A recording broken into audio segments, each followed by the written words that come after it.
Our Vince Gerasole was at the Vatican when the Chicago native became Pope. Vince has had a long day and night, but he is with us live now. And Vince, tell our viewers what it was like to witness that moment in person. You know, I'm going to be honest, I got teary. Just to be a part of history, first of all, but to also be part of just such a hopeful moment. I mean, there were 100,000 people gathered in St. Peter's Square, the avenues leading up to it. And they all were there for one purpose, to unite behind a person, a faith, an idea that brings people together and has us there for one another, for our brothers and sisters. That was really something extra special.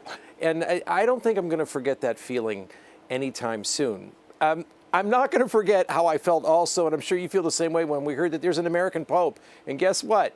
He was born in Dalton and raised in Dalton, went to St. Mary the Assumption. I mean, we've got a Pope from Chicago, and that's really nifty, and that's really cool. And among the prestigious universities and institutions where he studied, he also studied in Hyde Park at the Catholic Theological Union.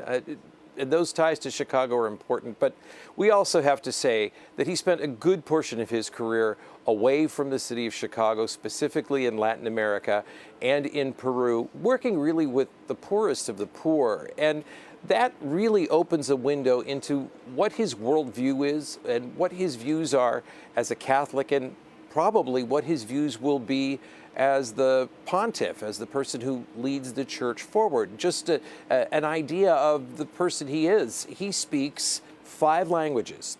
When he stepped out in front of St. Peter's today on the balcony, he spoke 3. He spoke Latin, he spoke Italian, and he also spoke Spanish. In fact, a lot of the cardinals who come from Latin-speaking countries were known to say, he's one of us. That's extremely important. You know, the Pope has to be an administrator, so let's take a look at his job as an administrator. He was made a cardinal in 2023. He came here to the Vatican, and he was responsible, it's this big fancy word, he worked in the dicastery for the office that was sort of recruiting bishops, vetting bishops.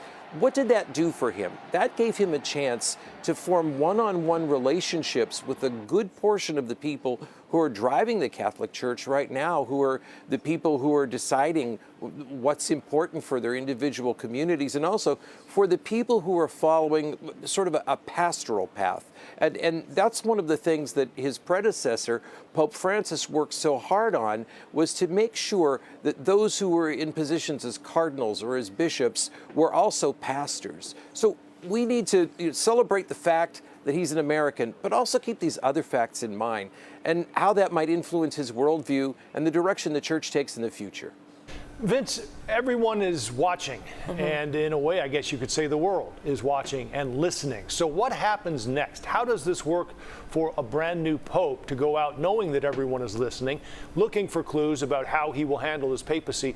What happens next, and how will we learn ultimately what he's going to do or potentially change moving forward? Well, I think one of the most important things is the same thing we do with the President of the United States.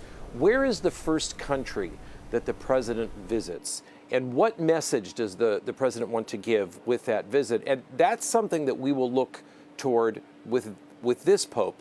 It wasn't his first visit, but we do know that Pope Francis, his predecessor, visited Asia to help spread the message that even though the Catholic population in Asia was quite small, it was an important place for growth. So I would say that would be one of the most important things to see with Pope Leo is, where will he visit?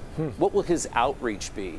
And also take a look at some of his next appointments. There will be vacancies for cardinals and bishops, and that will be very telling in the months ahead. Vince Gerasole live from us from St. Peter's Square. Thank you, Vince. Thanks, Vince.